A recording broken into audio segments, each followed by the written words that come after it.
বন্ধুরা, আপনারা সবাই কেমন আছেন? আশা করছি আপনারা সবাই ভালো আছেন, সুস্থ আছেন। আজকে এমন কিছু ছোট ছোট টিপস আপনাদের সঙ্গে শেয়ার করব, যে টিপসগুলি আমাদের প্রত্যেক দিনের কাজকে অনেকটাই সহজ করবে। চলুন তাহলে আমরা টিপসগুলি দেখে নিই। প্রথম যে টিপসটি শেয়ার করছি, দুধ চা আমরা কম বেশি প্রত্যেকেই খাই, কিন্তু দুধ চা যখন আমরা করি, দুধের মধ্যে চা পাতাটা দেওয়ার সঙ্গে সঙ্গে দেখা যায় দুধ চাটা উতলে উঠে যায়, এমনকি চা পাতা সমেত দুধ চাটা পড়ে যায়। সেক্ষেত্রে চাটা তো আমাদের নষ্ট হয়, গ্যাসটাও নোংরা হয়।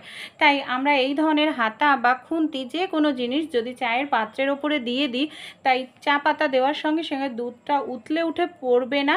দেখুন, দেখতে পাচ্ছেন আমি এই পাত্রটা দেওয়াতে কত সুবিধা হচ্ছে। দেখুন, চাটা কিন্তু ভালো করে ফুটছে, কিন্তু চাটা আমাদের উতলে উঠে পড়ে যাচ্ছে না। এতে আমাদের চাটাও নষ্ট হচ্ছে না, আর গ্যাসটাও নোংরা হচ্ছে না। তাই টিপসটি ভালো লেগে থাকলে আপনারাও অ্যাপ্লাই করবেন। পরের টিপসটি তাহলে চলুন আমরা দেখে নিই। আমরা অনেকেই গরম জিনিস এই ধরনের কাচের পাত্রের মধ্যে যখন ঢালি, সে গ্লাস হোক কিংবা কাপ হোক, দেখা যায় কাচের পাত্রে গরম জিনিস ঢালার সঙ্গে সঙ্গেই কাচের গ্লাস কাপ ফেটে যায়। তাই যে কাজটি করবেন, কাচের পাত্রে আপনারা চা ঢালুন বা দুধ, যে কোনো গরম জিনিস ঢালার আগে একটি চামচ দিয়ে দেবেন। একটি চামচ দিয়ে যদি ঢালা যায়, তাহলে কি হবে, তাপটা সঙ্গে সঙ্গে চামচ দিয়ে বাইরে বেরিয়ে যাবে। এর ফলে কাচের পাত্রে গরম জিনিস যতই ঢালুন না কেন, কখনোই কাচের পাত্রটি ফেটে যাবে না। ছোট্ট টিপসটি আপনারা অ্যাপ্লাই করে দেখবেন, আশা করছি উপকার পাবেন। চলুন তাহলে পরের টিপসটি আমরা দেখে নিই। গুড় কিন্তু আমরা প্রত্যেকেই খেয়ে থাকি বন্ধুরা, কিন্তু অনেক সময় হয় গুড় আমরা দেখুন নিয়ে আসি, গরমকালে কিন্তু বেশি খাই, কারণ আখের গুড়ের শরবত খাওয়া হয়। এখানে আমি গুড়টাকে টুকরো করে নিয়েছি। এই ধরনের গুড় যখন আমরা বেশ কিছুদিন, 1-1.5 মাস ঘরে রেখে দিই না, গুড়টা গলতে শুরু করে, এমনকি গুড় থেকে বাজে একটি মদা মদা গন্ধ বের হয়, আর গুড়টা নষ্ট হয়ে যায়। খেতে কিন্তু ভালো লাগে না এরকম গন্ধ বের হলে। তাই গুড়টাকে আমরা কিভাবে রাখলে 1 বছরেও আমাদের গুড়টা নষ্ট হবে না, ভালো থাকবে, তারই একটি টিপস শেয়ার করছি। গুড়টা গলবে না। এখানে আমাদের একটি কাজ যেটা করতে হবে, নিয়ে নিতে হবে এরকম ধরনের যে পেপার হয় না আমাদের বাড়িতে, সেই পেপার। এখানে আমি পেপার নিচ্ছি, আপনারা চাইলে টিস্যু পেপার কিন্তু ইউজ করতে পারেন। যে গুড়টা দেখুন আমি গুঁড়ো করে নিয়েছি, কারণ অনেক সময় আখের গুড়ের শরবত করতে গেলে বড় দলা দিলে, টুকরো দিলে গলতে সময় লাগে। এইভাবে গুঁড়ো করলে কিন্তু খুব দ্রুত গুড়টা গলে যায় জলে, তাই গুঁড়ো করে নিয়েছি। এবার আমি এই পেপারটাকে কি করব, খুব ভালো করে এইভাবে গুড়টাকে মাঝখানে রেখে মুড়িয়ে নেব। দেখুন, এইভাবে আপনারা গুড় যদি রাখেন, 1 বছরে আপনাদের গুড় গলবে না, নষ্ট হবে না, এমনকি গুড় থেকে কোনো রকম মদা মদা গন্ধ বের হবে না। এইভাবে পেপারটা আমি মুড়িয়ে নিয়েছি। এবার আপনারা যারা একটি গার্ডার দিয়ে পেপারটাকে আটকে নিতে পারেন, কিংবা এরকমভাবে সুতো দিয়েও খুব ভালো করে পেঁচিয়ে নিতে পারেন, যাতে পেপারটা খুলে না যায়। এবার বন্ধুরা আমাদের একটি কাজ করতে হবে। কম বেশি আমরা প্রত্যেক বাড়িতেই কিন্তু মুড়ি খেয়ে থাকি। মুড়ির যে কৌটোটা আছে, সেই কৌটোর মধ্যে যদি আমরা পেপারে মোড়ানো গুড়টাকে রেখে দিই, গুড় একেবারে শুকনো থাকবে, ভেজা ভাব আসবে না, আর গুড় থেকে কোনো বাজে গন্ধ বের হবে না। এই টিপসটি আপনারা অ্যাপ্লাই করে দেখবেন, তারপর আমাকে কমেন্ট করে জানাবেন। চলুন তাহলে পরের টিপসটি আমরা দেখে নিই। এখানে দেখুন আমি নিয়ে নিয়েছি দেশলাইয়ের একটি বক্স। এর মধ্যে যে দেশলাইয়ের কাঠি আছে না, সেই কাঠিগুলোকে আমি নিয়ে নিয়েছি। এখানে বেশ কিছুটা আমি বারুদযুক্ত কাঠি নিয়ে নিয়েছি। এবার কি করব, এই কাঠিগুলোকে এইভাবে আমি সমান করে রেখে নিচ্ছি। তারপর এখানে আমি নিয়ে নিয়েছি একটি গার্ডারের সাহায্যে খুব ভালো করে আমি এইভাবে দেখুন কাঠিগুলোকে পেঁচিয়ে নিলাম এইভাবে। এবার এই দেশলাইয়ের কাঠিগুলোকে আমরা কি কাজে ব্যবহার করব, তার আগে না আমাদের একটি কাজ করতে হবে বন্ধুরা। এখানে নিয়ে নিতে হবে পেপারের টুকরো। তারপর পেপারের টুকরোর মধ্যে দেশলাইয়ের যে কাঠিগুলো নিয়েছি না, কাঠিগুলোকে খুব ভালো করে পেপারের টুকরোর মধ্যে এইভাবে পেঁচিয়ে নেব, যাতে ডাইরেক্ট বারুদ না লাগতে পারে, এর জন্য পেঁচিয়ে নিলাম। যাতে বারুদের গন্ধটা বের হয়, এর জন্য একটি সেফটি পিন নিয়েছি। সেফটি পিন দিয়ে কি করব, ছোট ছোট করে আমাদের না অনেকগুলো এখানে ছিদ্র করে নিতে হবে। তার ফলে বারুদের যে গন্ধটা আছে, খুব সহজেই কিন্তু দেশলাইয়ের থেকে, এই পেপারের থেকে বের হবে। চলুন এটাকে কি কাজে ব্যবহার করি দেখে নিই। আমরা যে পাত্রের মধ্যে আটা রাখি, অনেক সময় দেখা যায় 1-1.5 মাস রাখতে না রাখতে আটার মধ্যে পোকা ধরে যায়, তেতো লাগে আটাটা খেতে, সেক্ষেত্রে আটাটা ফেলে দিতে লাগে। তাই আটার মধ্যে যদি আমরা এইভাবে পেপারে মোড়ানো দেশলাই কাঠি রেখে দিতে পারি, তাহলে বারুদের যে গন্ধটা আছে সেই গন্ধটার কারণে কখনোই আটাতে কিন্তু পোকা ধরবে না, আর আটাটাও তিতো লাগবে না। এইভাবে দেশলাইয়ের কাঠি বারুদে দিলে কিন্তু বারুদটাও ডাইরেক্ট আপনাদের আটাতে লাগছে না, এমনকি আটাটা 6 মাস ঘরে রেখে দিলেও ভালো থাকবে, আপনারা খেতে পারবেন। চলুন পরের টিপসটি আমরা দেখে নিই। এরকম ধরনের টর্চ লাইট আমাদের বাড়িতে কম বেশি প্রত্যেকেরই থাকে, আমরা এমার্জেন্সির সময় আমরা ব্যবহার করি। কিন্তু এখানে যে সমস্যাটি হয়, দেখা যায় দীর্ঘদিনের পুরনো টর্চ যদি হয় বা অনেক দিন ধরে ব্যবহার করতে করতে এই টর্চ লাইটের যে কাঁচটা থাকে না একেবারে আবছা হয়ে যায়। আর এটা যেহেতু ইলেকট্রনিক্সের জিনিস বা ব্যাটারিতে চলে, তাই জল দিয়ে তো কখনোই পরিষ্কার করা যায় না।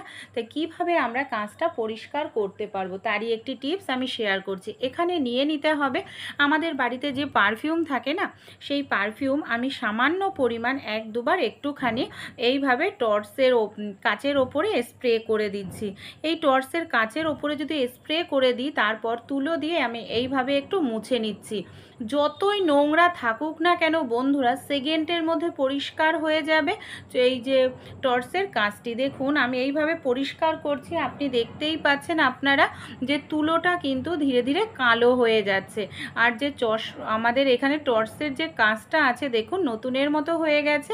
আমি এবার আপনাদের আলো জ্বালিয়েও দেখাচ্ছি।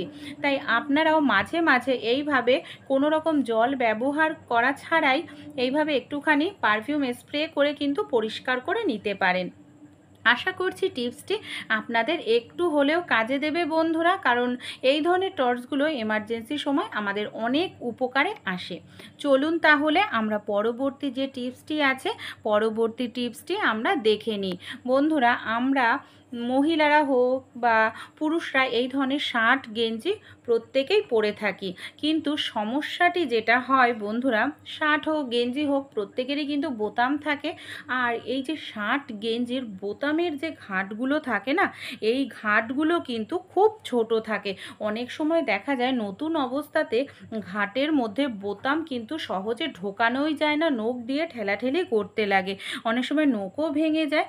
তাই কোনো রকম সমস্যা ছাড়াই কিভাবে সেকেন্ডের মধ্যে আমরা বোতাম ঘাটে ঢুকিয়ে নিতে পারবো, একটি সেফটি পিন বোতামের মধ্যে এইভাবে ঢুকিয়ে নিয়েছি। তারপর বোতাম কি করব দেখুন, সেফটি পিনটাকে এইভাবে ঘাটের মধ্যে ঢুকিয়ে নিলাম। দেখতে পাচ্ছেন 1 সেকেন্ডও সময় লাগলো না, আমাদের কত সহজেই গেঞ্জির মধ্যে আমি এখানে বোতাম পরিয়ে নিতে পারলাম ঘাটে। আমি এখানে গেঞ্জিতে আপনাদের অ্যাপ্লাই করে দেখালাম, আপনারা শার্টের ক্ষেত্রেও কিন্তু এই টিপসটি অ্যাপ্লাই করতে পারেন। চলুন তাহলে পরবর্তী টিপসটি আমরা দেখে নিই। এই ধরনের পাপোশ কম বেশি আমরা প্রত্যেকের বাড়িতেই থাকে, পা মোছার জন্য ইউজ করে থাকি। কিন্তু বন্ধুরা একটি সমস্যা হয়ে দাঁড়ায়, কারণ এই ধরনের পাপোশে অনেক সময় আমরা তাড়াহুড়ো করে পা দিই, দেখা যায় পাটা আমাদের স্লিপ কেটে যায়, এমনকি স্লিপ কেটে অনেক সময় পড়ে গিয়ে পা ভেঙে যাওয়ারও সম্ভাবনা থাকে, পা কোমর। তাই কিভাবে আমরা পাপোশটা রাখলে এই সমস্যার থেকে আমরা মুক্তি পাবো, কারণ তাড়াহুড়োতে পা দিলে পাপোশ আমাদের স্লিপ কেটে কিন্তু পড়ে যাবে না। তারই একটি টিপস আমি শেয়ার করছি। আমাদের না এখানে একটি কাজ করতে হবে। এখানে দেখুন আমি নিয়েছি কিছুটা পরিমাণ ডবল টেপের সেলুটেপ। আমি পাপোশের 2 সাইডে এইভাবে ডবল টেপের সেলুটেপটাকে লাগিয়ে নিলাম। দেখতে পাচ্ছেন সেলুটেপটা আমাদের লাগানো হয়ে গেছে। এবার কি করব, পাপোশটা আমাদের যেখানে সেট করার হবে সেই জায়গাটায় আমরা পাপোশটাকে এইভাবে সেট করে দেব। এইভাবে সেট করে দিলে পাপোশটা ডবল টেপের যে সেলুটেপটা লাগানো হয়েছে আঠার কারণে কি হবে, পাপোশটা কিন্তু একেবারে ফিক্সড হয়ে থাকবে। এবার তাড়াহুড়োতেও যদি আমরা পাপোশে পা দিই তাহলে কিন্তু স্লিপ কাটার কোনো রকম সম্ভাবনা থাকবে না, কারণ পাপোশটা যেহেতু ডবল টেপের সেলুটেপের সাহায্যে আটকে রয়েছে। পরের টিপসটি তাহলে চলুন আমরা দেখে নিই। অনেক সময় হয় আমরা এইভাবে ফল কেটে আমাদের ডাইনিং টেবিলের ওপরে রেখে দিই বা কিচেন স্ল্যাবের ওপর রেখে দিই, ঝুড়ি দিয়ে রাখা সত্ত্বেও দেখা যায় মাছি এত পরিমাণে ঘোরাঘুরি করতে থাকে, ঝুড়ির ভেতর দিয়ে মাছি ঢুকে যায়, ফলের ওপর বসে, সেক্ষেত্রে ফলটা কিন্তু আমাদের অনেক সময় অস্বাস্থ্যকর হয়ে ওঠে।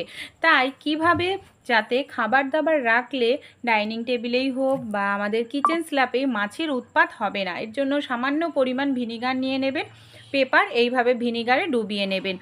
তারপর আমরা যেখানেই ধরুন ফল রাখি বা খাবার রাখি সেই জায়গায় পেপার ডোবানো ভিনিগার যদি রেখে দেওয়া হয়, ভিনিগারের গন্ধে কখনোই কিন্তু মাছিরা আসবে না। এই ভিনিগারটা মেশানো পেপারটা আপনারা 24 ঘন্টা ইউজ করতে পারবেন। চলুন পরের টিপসটি দেখে নিই। বাড়িতে এই ধরনের বটি দিয়ে আমরা কম বেশি প্রত্যেকেই কিন্তু সবজি কেটে থাকি, কিন্তু দীর্ঘদিন ব্যবহার করতে করতে দেখা যায় বটির ধারটা কিন্তু একেবারে চলে যায়, বটিটা জং ধরে যায়। সেই ক্ষেত্রে মাছ সবজি কাটতে গেলে ঠিকমতো কিন্তু মাছও কাটা যায় না, সবজিও কাটা যায় না। তাই কিভাবে ঘরেই আমরা বটিটার ধার করিয়ে নিতে পারবো, এমনকি বটির যে জং আছে সেই জংটাও আমরা তুলে ফেলতে পারবো। এর জন্য আমাদের লাগবে এখানে কোলগেট। দেখুন বন্ধুরা, এখানে আমি নিয়েছি কোলগেট। আমাদের কি করতে হবে, এখানে বেশ কিছুটা পরিমাণ কোলগেট নিয়ে এইভাবে আমাদের যে বটি আছে না, বটির ওপরে এইভাবে লাগিয়ে নিতে হবে। বটির ওপরে এইভাবে কোলগেটটা লাগিয়ে আমরা কি করব, এটাকে দেখুন সামান্য পরিমাণ নুন দিয়ে দিচ্ছি। এখানে কোনো রকম জল দেবেন না।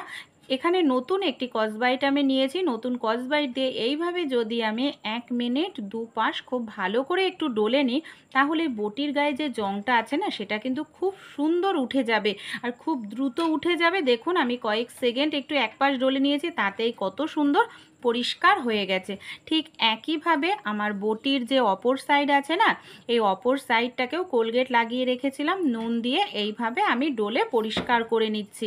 এইভাবে আপনারা মাসে একদিন বা 15 দিনে একদিন যদি বটি পরিষ্কার করবেন, বটিতে জং ধরবে না, এমনকি খুব সহজেই বাড়িতে ধার করিয়ে নিতে পারবেন। সবার প্রথমে বটিটাকে আমি জল দিয়ে ধুয়ে নিচ্ছি, তারপরে কিভাবে ধার করব দেখাচ্ছি। দেখুন রেজাল্ট কিন্তু আপনাদের সামনেই রয়েছে, কত সুন্দর রেজাল্ট দেখুন, বটির জংটা উঠে গেছে। এবার ধার করার জন্য যে হামলদিস্তার যে লাঠিটা থাকে না, সেটা আমি ব্যবহার করছি।